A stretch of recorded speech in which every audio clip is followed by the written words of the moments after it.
What's up, everybody? We're back with a W with ease. Texas rolls against Oklahoma 34-3. Um, we'll do a quick little recap of the game and then we'll discuss it. So Texas starts out with the football. Quinn comes out very rusty and ends up throwing a pick on his first play of the game. Thanks, Zach, for screwing my parlay on that. And immediately, like 2 seconds for the game, was like, hey, by the way, I picked him to throw an interception. Like, you got to be kidding me. After he just saw, I picked for him not to throw one. So they go through, they throw the interception. Oklahoma misses the field goal. We go 3 and out again on the next possession. Oklahoma turns that one into a field goal. And that is the first time this season that Texas trailed all year. Yeah. That's a wild stat. Right. Like, I can't believe that. No scoring plays in the first quarter. Texas started to settle down a little bit. Then the second quarter, Gunnar Helm gets the 7-yard pass from Quinn. Silas Boulder, Trey Wisner, Quinn Travion. Sorry, we're not allowed to call him Trey. Yeah. Apparently his mom does not like that. Quinn Travion Wisner runs towards the end zone. There was a oh no moment, and Silas Bolden out of nowhere. I mean, the guy did not deserve to even be in that play. Like, he already did everything he needed to, but continued to run and jumped on top of that football right before it went out of bounds. This goes up. Wow. That was the craziest thing. Like, that play, that it was such hustle in that. Yeah. Like, the cult, you can that is the Sarkisian culture we talk about. There's a lot of teams that does not happen, and Silas Sark talked about it in the press conference. Like, he said he's not the top guy, one of our top wide receivers, but we keep telling him, just go to work. Just go to work. He said he had his best practice, and it paid off. I mean, that kid was hustling. Yeah, we'll talk about it. I rewatched the game today, and specifically that play, I was cracking up because he stood up after that, and Cam Williams is right behind him, and I swear he like barely comes over Cam Williams' belly button. He's so he looks small. So small next to Cam. Wisner. So Oklahoma turns over the football. We take the ball down, and Wisner with a 43-yard run to put us up 21-3. And then another turnover happened after that one, I believe, and we almost scored again. Couldn't do anything with that.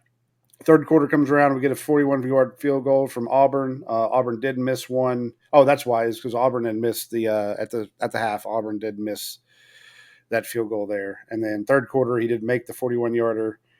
As I said, he drills this every time he misses one. And Seth said, "You're gonna jinx one like that?" I was like, "No." And that ball could not have been more perfect down the middle of the field goal post.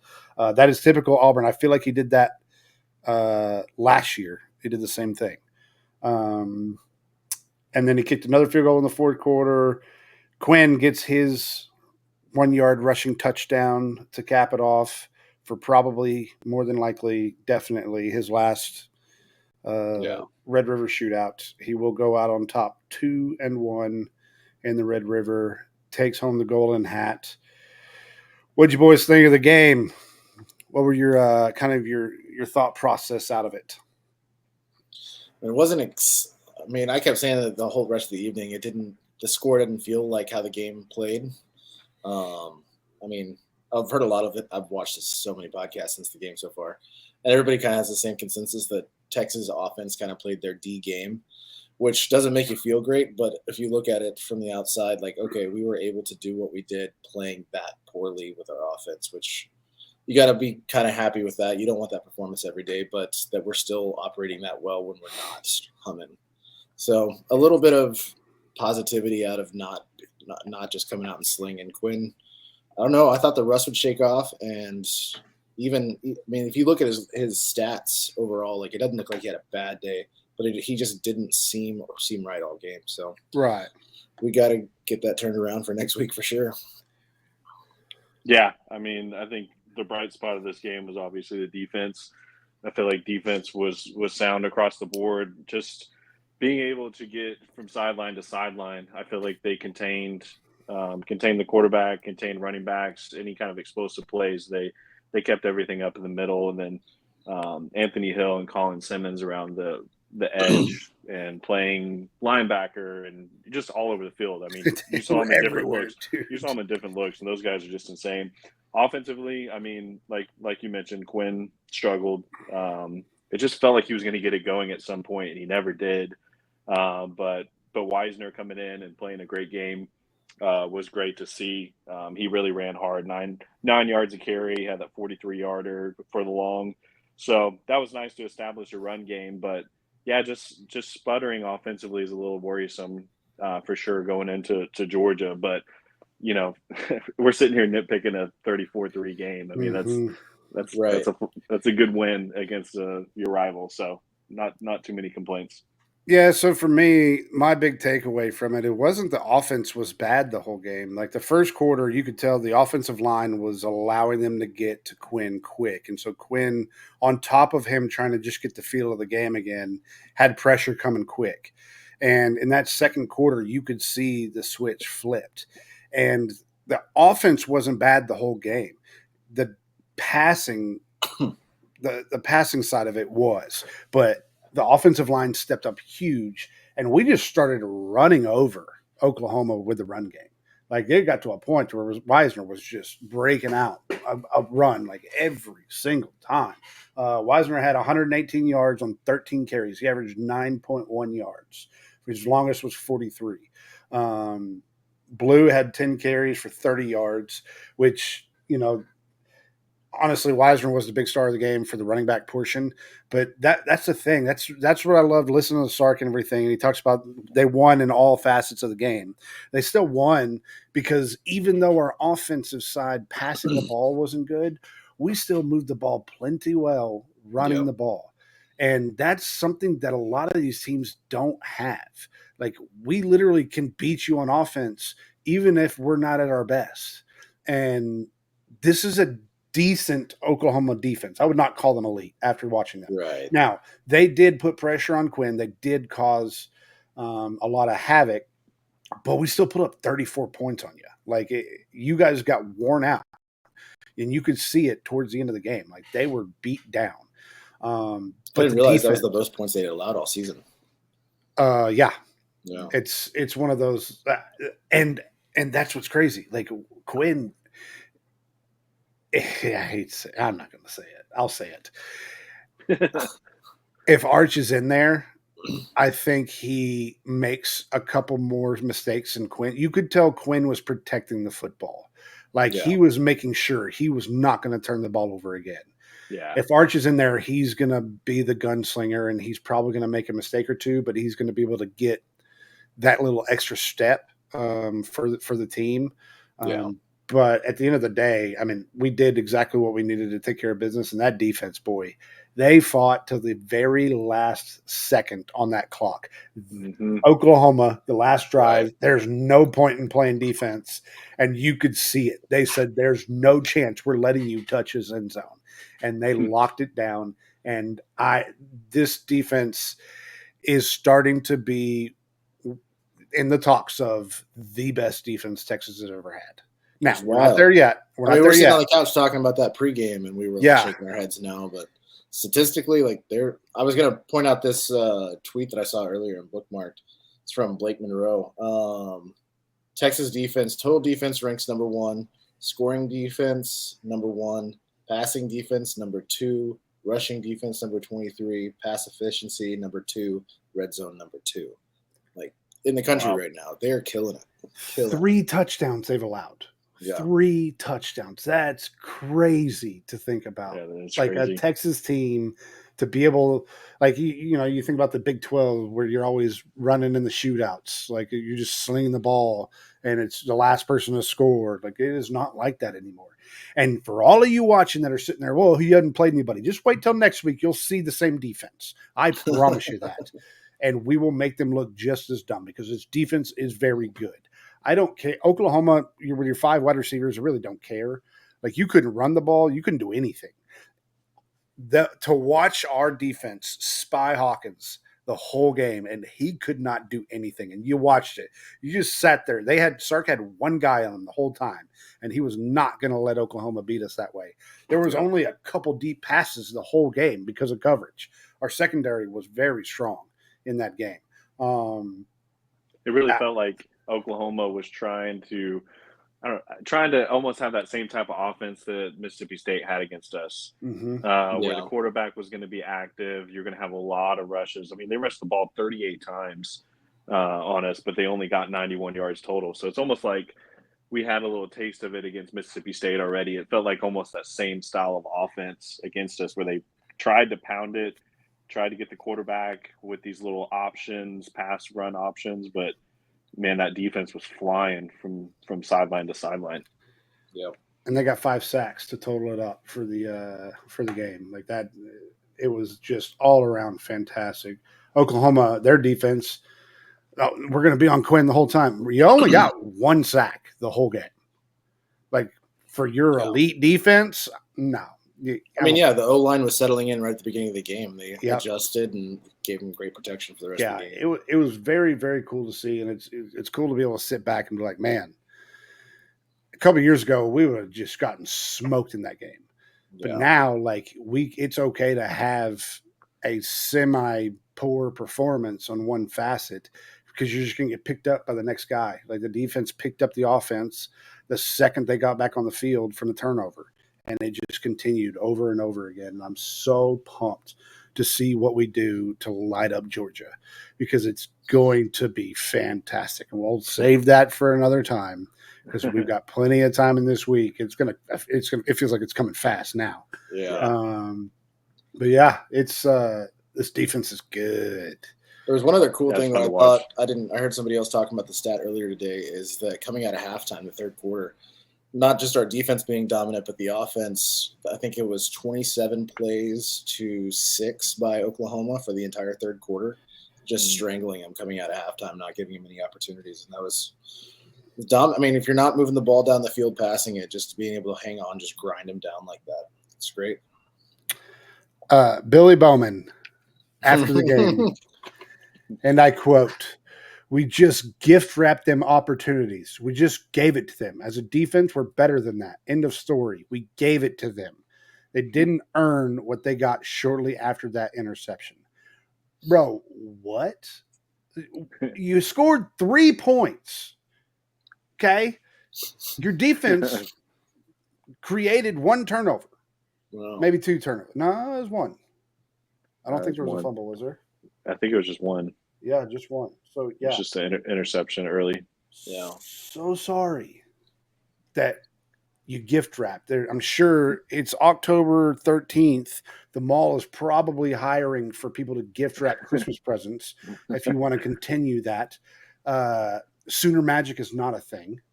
The only thing it is your offense is magically gone. So I'm so glad we don't have to hear that. Yes. No.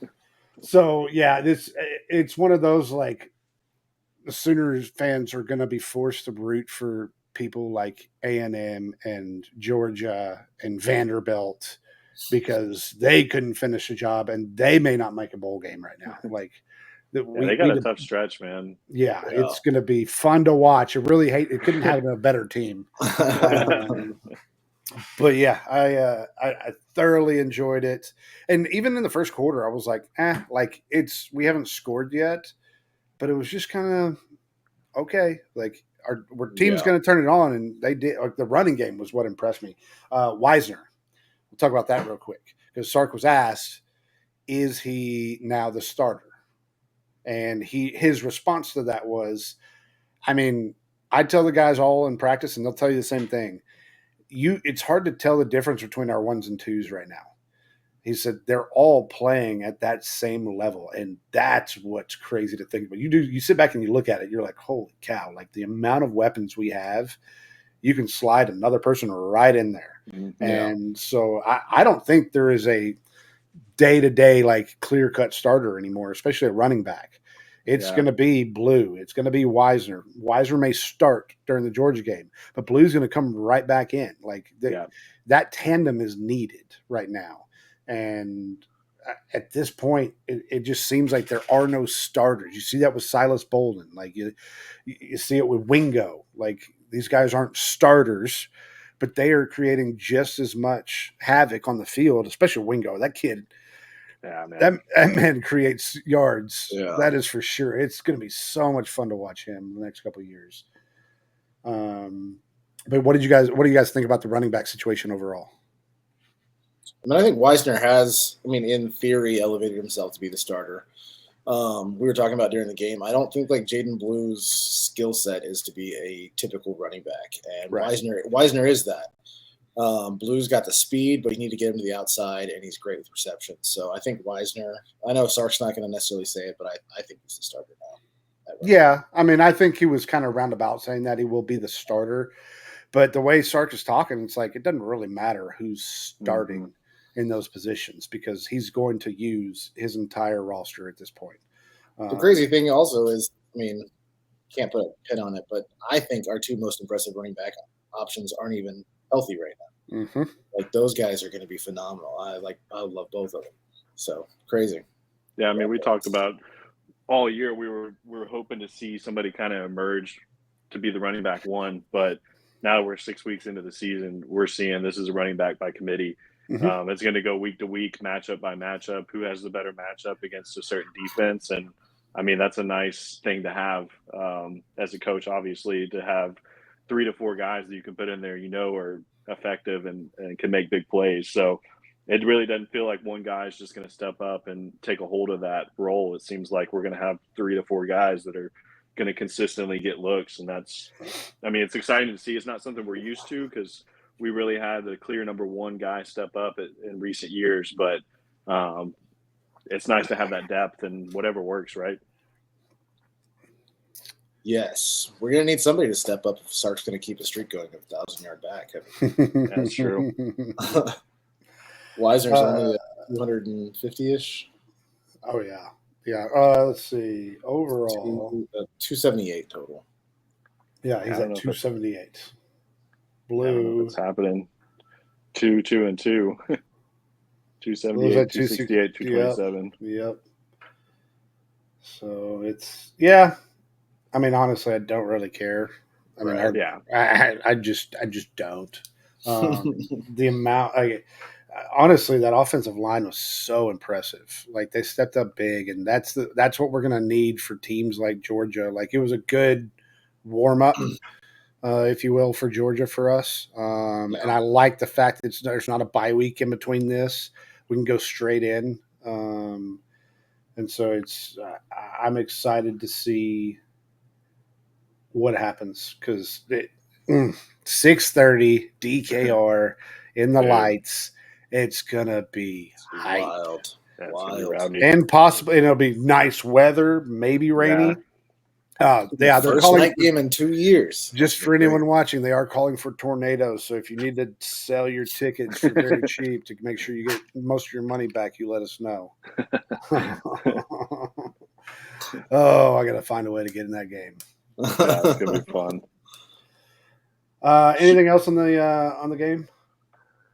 I was gonna bring up one thing. I mean, it's super nitpick stuff at this point, right? But once again, we drive the ball inside the red zone, just like we did against Mississippi State. It was 3rd and 2. We throw the ball, which I'm fine with, but the way we were rushing the ball, and then 4th down, we throw the ball again.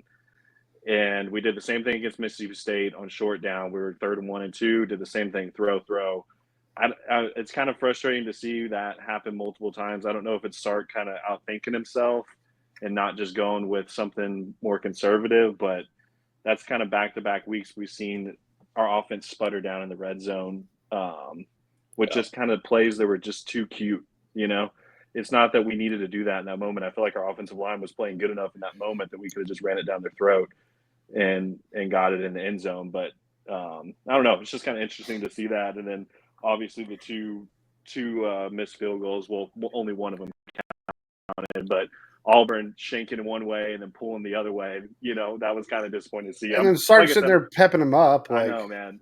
And like I said, I'm nitpicking at this point, but Right. these are the kind of things that in a close game, in a 3-point game potentially down the road, if we come up against somebody, that these could be the type of plays that could cost you a game. So I just was going to bring that up about that 3rd and 2 and 4th and 2. That was kind of frustrating to see. Quinn had him out of the backfield. He just missed the throw, but it just seemed like the timing was off on everything. one thing we're going to talk about is Matthew Golden. Sark going to the well not once but twice. For him, that first throw, bro, he got so excited to throw that football as wide open as he was, and just failed immediately. And then we go right back to the well for some reason later down the road. Like, I'm curious to see if Sark was doing that, and next time it won't be Golden, it will be somebody else. Golden can't be the guy that's the best one. Who would be the guy? Yeah, after that throw, we're gonna have to figure this out. Let's see, because it was Worthy, right? Or was it? Yeah, Worthy was the one that would do the little pass. Worthy QB. Passer too. I think he used to be QB for a little bit in high school. I think. I'm not sure. It's not going to be. I'm going to say DeAndre Moore would be the next. Oh, I thought you were trying to set up your double quarterback play. Oh no. That one will happen this season. I just don't know when. Yeah. Seems like nice and play. Oh yeah. Anything else from the game? 91 total rushing yards. The lack of deep threats down the field in this game. We got really used to seeing it with Arch the last couple of weeks, but there was 4 or 5 long passes that he would attempt a game. Mm-hmm. I feel like I never really saw Quinn even really. I don't know if that was maybe Oklahoma's game plan to keep everything in front of him, keep the little short throws, but I really didn't even see Quinn really look at those deep throws too often. Mm-hmm. But maybe that's just me. And too high safety pretty much the entire game. There was a couple I saw that he would look for it and saw it wasn't there. But I'm also towards that second half. I think Sark knew where he stood with the game, and just you still got Georgia coming up. I think he kept a little bit in the chamber. I do feel like we will see that next week. You will see the deep threat. Yeah, I think it just had that feel the whole game of Oklahoma will not move the football. You're not going to be able to do anything against our defense. So let's just work on stuff, get through it, and then move on next week, get out without any injuries. Haven't heard anything on Bond, but what we heard a report of from the sideline originally was that it is not serious, but that he would be out for the rest of the game. So, yeah. So, anything else from that game? Nope. Who was your one player of the game? If you had to pick one, taking Helm. Okay. He just keeps being a consistent factor there. He needs to stop hurdling. He's got to be expecting it. Everybody's going to be going for that tackle, and he's got to stop hurdling. But he's just so consistent. I love it, man. I'm going to go shout out to defense, Anthony Hill. Anthony Hill played his best game, in my opinion, as a Longhorn yesterday. Yeah. I feel like he was a monster across the field. 11 total tackles, 2 sacks, 3.5 tackles for loss. Just a monster game from him. Boy, y'all gave me the softball. I'm going Silas Bolden, baby. Not only did he have the hustle play there, but in the press conference, Sark was asked about Silas, and his response was, when he was back there returning punts and kicks, he was very courageous, was the word that he used. And you could tell Sark was like, we're going to need to chill out on some of those. Yeah, we better tone that down. He really did change the field position a few different times of being courageous and catching it and running with it. Like, he did shift that field quite a lot. So I think he played a big part in that game. And I for sure, like, culture guy of the week, for sure, with that play. But also just on special teams, the way he played, I was very, very excited for him to see him thrive there.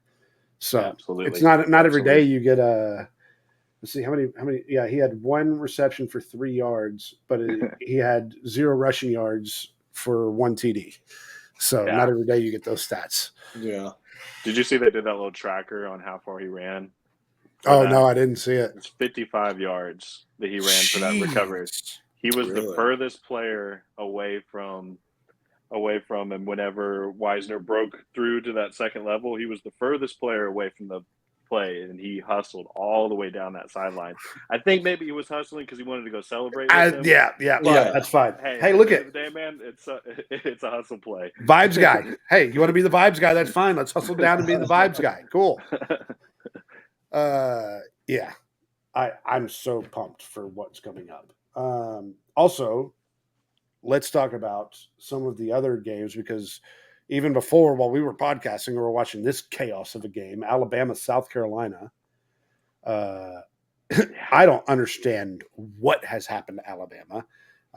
Let's stop for a second before we do that. Let's talk about the AP poll real quick.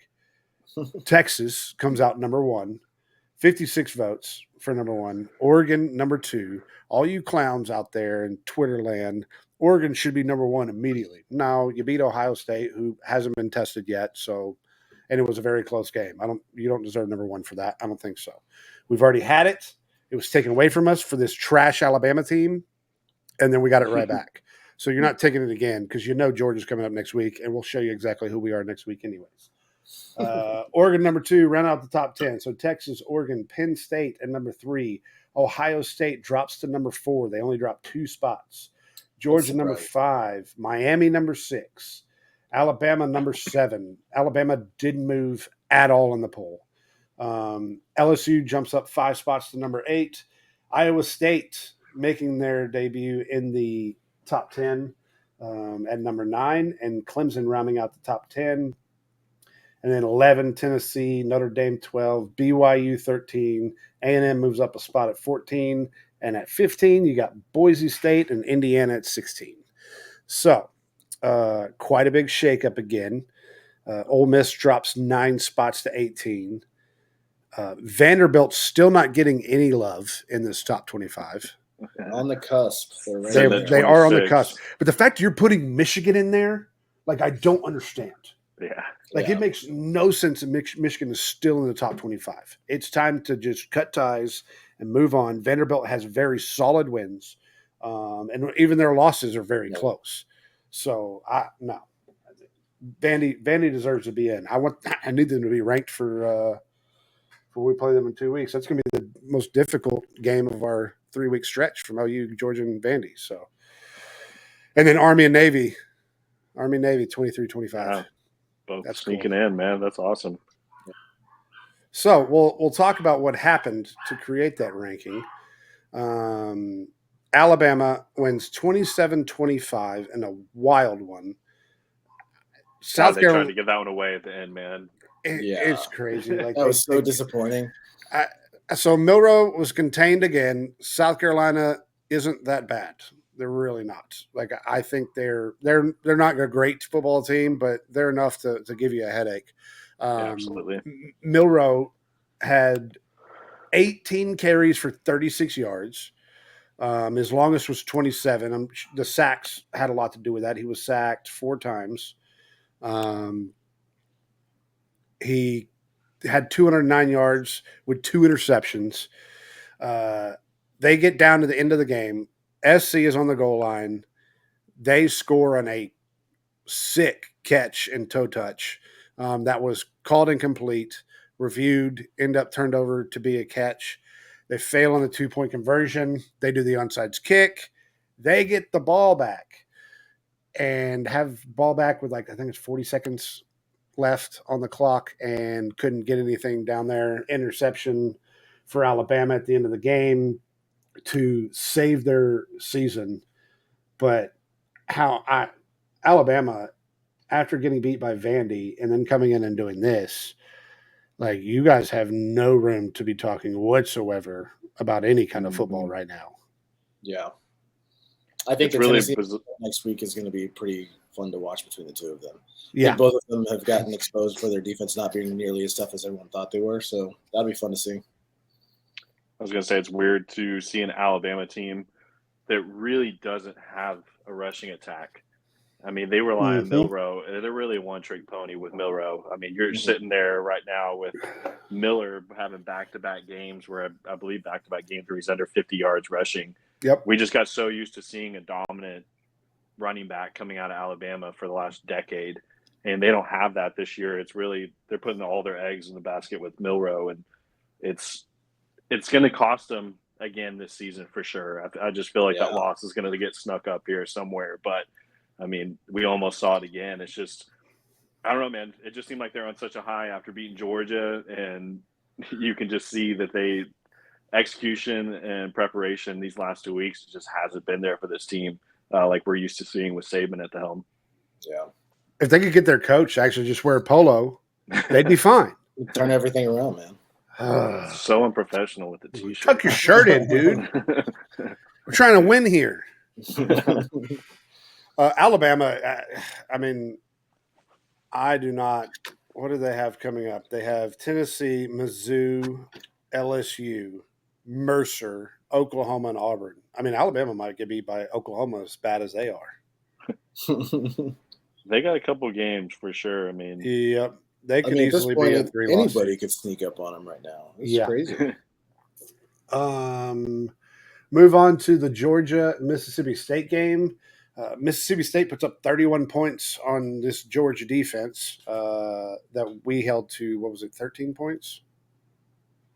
Why is my camera shaking uncontrollably? Good. I was like, is everything okay? It's like a seizure. It's still doing it. Is that my eyes? No, it's doing it. Okay. Can y'all hear the dinging, by the way? What dinging? I cannot hear dinging. My phone is going off right now. Oh, no. In my ears, it's dinging. I didn't know if that's the recording. No. Okay. I don't, but this is going to bother me. Yeah, but that Georgia defense, man, I don't know, man. They gave up 41 points to Alabama.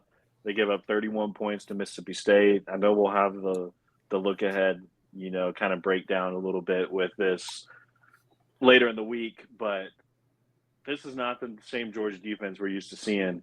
They're giving up points. To give up 31 points to Mississippi State is really interesting, and over 300 yards passing from Van Buren, which I feel like we just shut him down when we played them. So it's super – dude, it's still shaking now. I think I know what it is. Y'all keep talking real quick. Keep going. Yeah, keep going. No, but now it's just weird to see this Georgia defense giving up this many points. I didn't really get a chance to watch a whole lot of that Mississippi State game, but I watched like the extended highlights of it, and they got up 34-10 in that game early in the third quarter right out of halftime. And in the last quarter and a half or so, they gave up 3 touchdowns and really had trouble closing out the game. So kind of an interesting performance from them. Yeah, looking at it early on, I was like, okay, Georgia's finally like handling business in a game, and stopped paying attention. And all of a sudden I look back later, I'm like, oh, this is a game. They're within 10. Okay. Started having to pay attention. So, I mean, they're on the same track as Alabama right now. They just don't look like their former selves. Not that, I mean, they've still had success in the season, but they're just not that juggernaut that they've always been in the past. They're human. Yeah, I mean, Carson Beck is putting up crazy yards.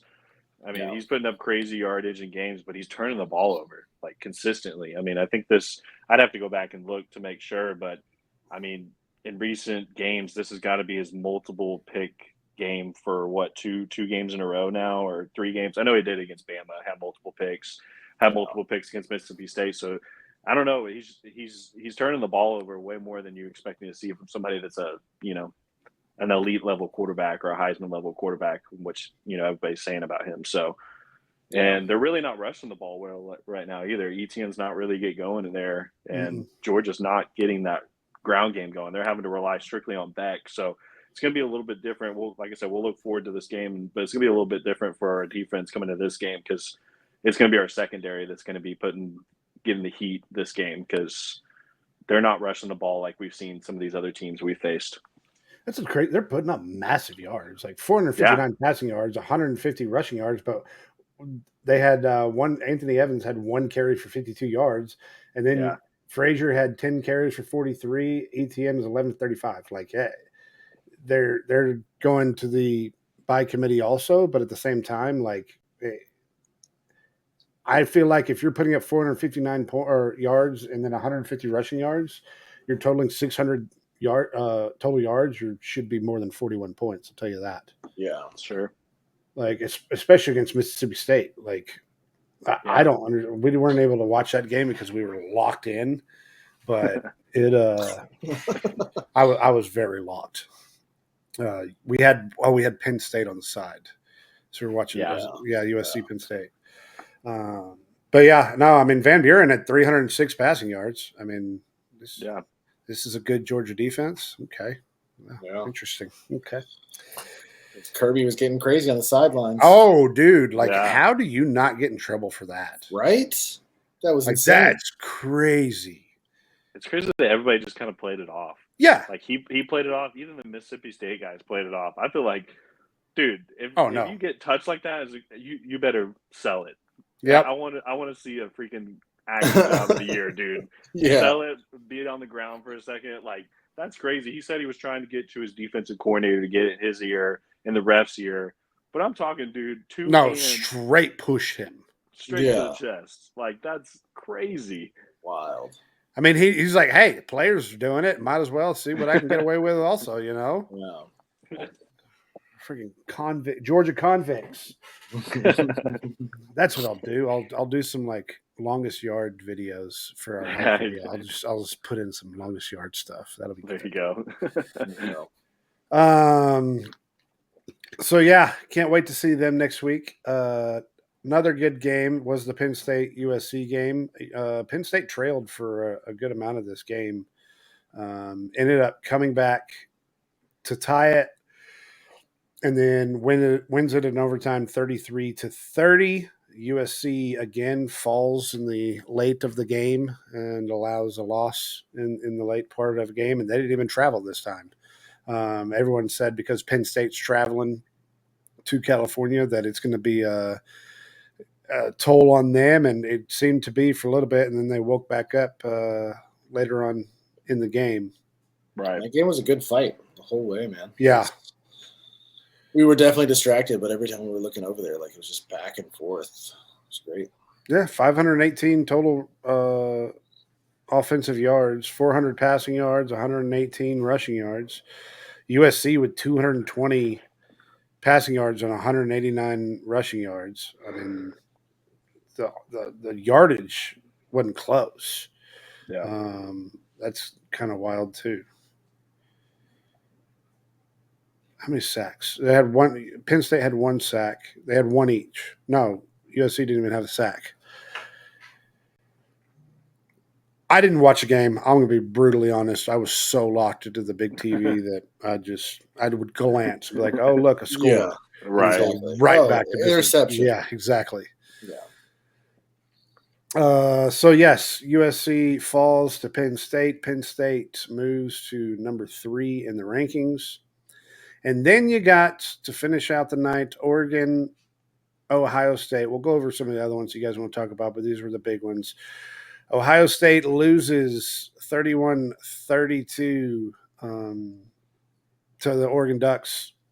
This was a crazy game. We were stuck watching the Ole Miss game, but yeah, we kept flipping back and forth to this. I can't believe, like, Oregon, honestly, I thought was like, okay, like they're a good football team, but Ohio State also hadn't played anybody, so we really don't know. Everyone's talking about their defense. Well, you gave up 32 points. You gave up 341 passing yards, 155 rushing yards.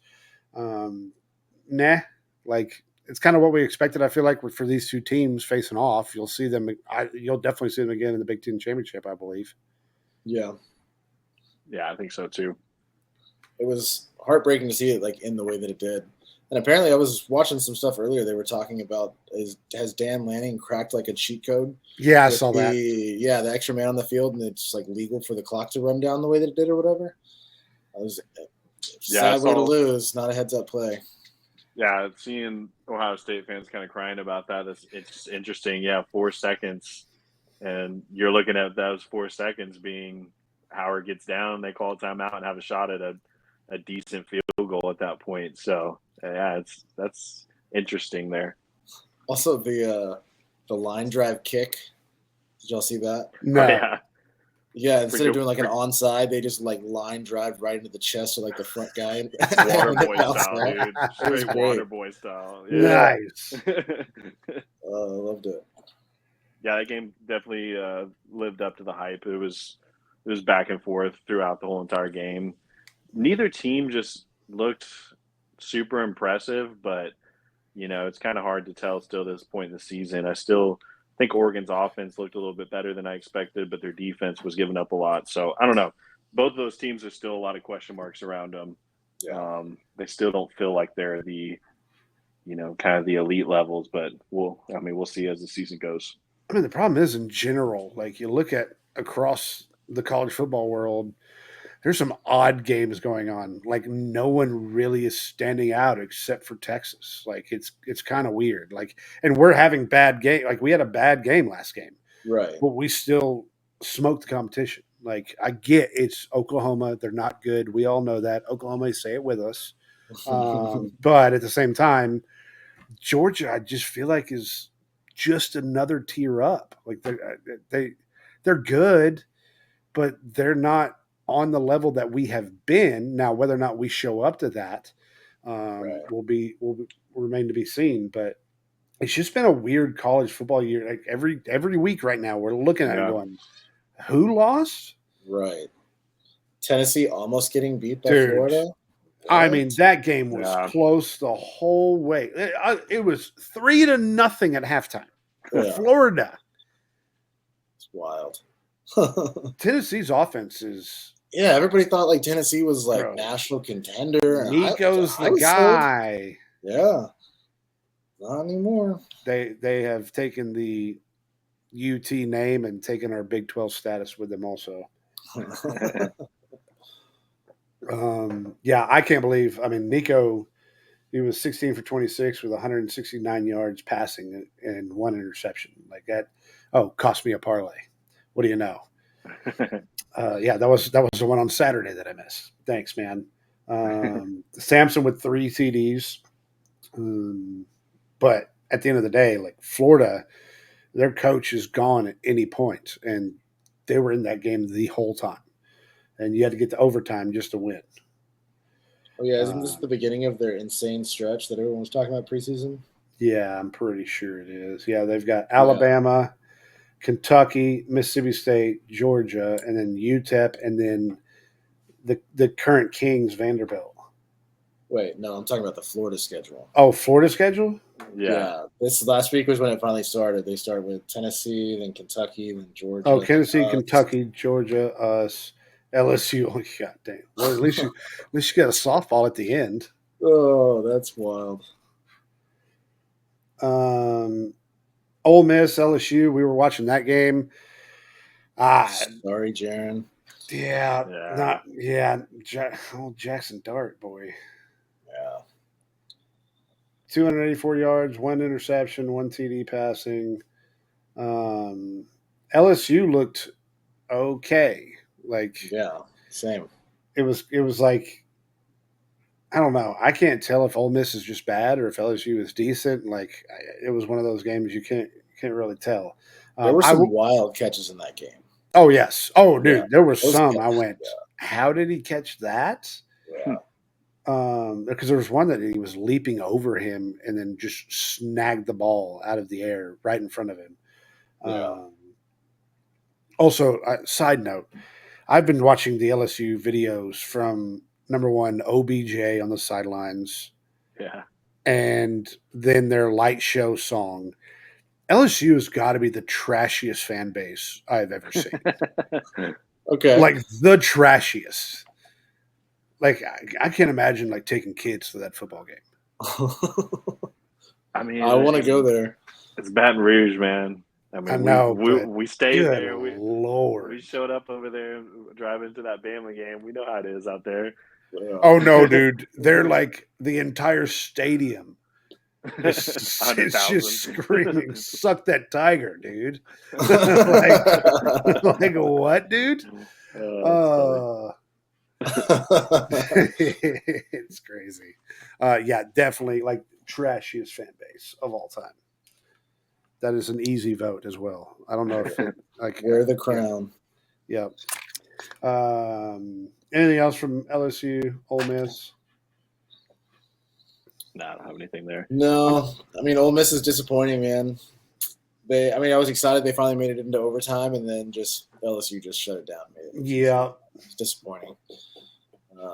As Jaron always says, Jackson Dart is a potato. Potato. Never made sense, but somehow it now fits. It I don't does. know. Just never works. Other games, Clemson rolls against Wake Forest 49-14. Notre Dame smoked Stanford 49-7. Iowa State beats West Virginia 28-16. BYU, man, 41-19 against Arizona. BYU looks very good. They're not getting any love, man. No, they're not. Surprising. Shocking. Boise State, Hawaii. Boise State 28-7. Genty only had 217 rushing yards. Yeah, what an off game, man. Yeah, dude, it's crazy. But I mean, he's got to be the clear front runner, right? Yeah. I don't know if it's a clear front runner, like he's there. It's just video game numbers, man. It is, every week. But it's like, who are you playing? Yeah, I mean, I get it. I mean, it's one of those do they play anybody? I'm pulling it up right now. So what did he do against? I mean, what he did, dude. Honestly, what did he do against Oregon? Oregon, that's what I'm looking at. He only had 192, dude. Yeah, no, he's three touchdowns. Jesus, yeah. Well, that one kind of helps. They really don't play anybody else to start the end of the season. They got UNLV next week. Doing that against Oregon's pretty big. I mean, it's early in the season, but yeah. Shout out K-State for beating Colorado. Yep, thank you. Yeah. I wonder what something happened to Travis Hunter. I heard. Yeah, he went out for like about a quarter, and then he came back in. Oh, he came back in. Okay. Yeah. Mizzou just took it out on Massachusetts, 45-3. Just punching their pillow. Yeah, dude. Pitt with another win, dude. They're just quietly 6-0, ranked 22nd. They won 17-15 against California. Boy, Cal, it's two close ones in a row there. And then Illinois in overtime beats Purdue. Hudson Card gets sat, gets benched. Did he not play that? Yeah, he did not play that game. I don't know if it was injury or what, but Ryan Brown, Brown, Browne, going with Brownie. 297 passing yards, 3 TDs. It's way more than what Hudson was doing. Yeah, I'd say Hudson's probably not getting that job back. Yeah. Damn. Sorry, bud. The dream there. Any other games? Two teams just flying underneath the radar, man, that I feel like aren't getting love but have been playing very impressive as Clemson and BYU. Yep. I feel like as of recently, both of them have looked very strong. But for some reason, especially Clemson, I kind of get the BYU because BYU is just not really known for their football team in general. But Clemson being the kind of powerhouse they were for the extended period of time, for them to be sitting there still – not really getting as much recognition as I think that they should. Everybody that they faced did look good. I know they really got thumped by Georgia to start the season, but I mean, we're talking about the first week of the year, and ever since then, they've really looked a heck of a lot better. So, still, there's still a few games on their schedule that would kind of test them, but I don't think we're really going to see too much more, push them too much really until that Pitt game. That may be one of the bigger games for them. Yeah, Oklahoma State's dog. Ugh, they're trash. You can go and lock strange, that man. up. But again, it is the Big 12. They love to cannibalize. So, yeah, right now it's BYU, Iowa State, and Texas Tech sitting undefeated in the Big 12 currently. So Texas Tech quietly in the conversation. They're they do take on the Big 12 with the full passing because their leading rushers got 184 yards. And then the quarterback, that is the quarterback. The 154 is their actual leading running back with rushes, 30 carries for 154 total yards. And then they have like 3 different running backs that are in the hundreds. So they are, but they have 1,486 passing yards so far on the season. So definitely air raid team for sure. The old Texas Tech vibe. Yeah, no doubt. Any other games that stood out to you? We'll look at let's see. So last week's picks, yikes. Yikes. Love to see it, Tej. I went 0-3. Penn State -4.5. Ole Miss -3.5. Utah -4. Good Lord. That was bad. So I am now 10-1. You two went 2-1 this week. Seth, you had BYU over Arizona, UCF -3 over Cincy did not win, but Mississippi State most definitely covered the Georgia +34. Yep. And then, Jonna, you had Iowa State -3 over West Virginia, and the sellout Texas OU 14.5. Gave you a little freebie there. So Seth is taking the lead at 11-10. I am 10-10-1, and Jono is 8-13. Let's go. Yikes. We will be moving to 5 picks next week. Oh, shoot. We'll be Okay. throwing some antes. That's gonna be tough. I got to take pride in this because my fantasy team sucks so much, so I can put my energy into this. Yes, that's right. Yeah, I'm right there with you. The over didn't hit for the Texas game. Damn. Oh, the point total. Oh, yeah. We did our part. Yep, yeah. I mean, thanks, Oklahoma. Anything else you guys want to talk about? We will have another one on Wednesday, and then we will be live downtown again this Saturday for the Georgia game. But you guys have anything else you wanted to talk about? Nothing really sticks out to me right now. Yeah, I'm hungover after this Cowboy loss. Cowboys just got throttled by the Lions. I wasn't expecting that. They took our last year's stolen game from them personally and just throttled us. It was they kept on throwing to the offensive linemen. They really were trying to get that. Oh, dude, they needed that because they needed that from that last year with that 2-point attempt. Yep. By the way, Elliott was the closest predictor at 30-0. Well done, Elliott. Congrats, Elliott. All right, then. Well, I'm going to go get some rest before this week. We got a long week. It's going to be here before we know it, though. So, until then, boys, hook 'em. Hook 'em, man. Oh, and OU still sucks.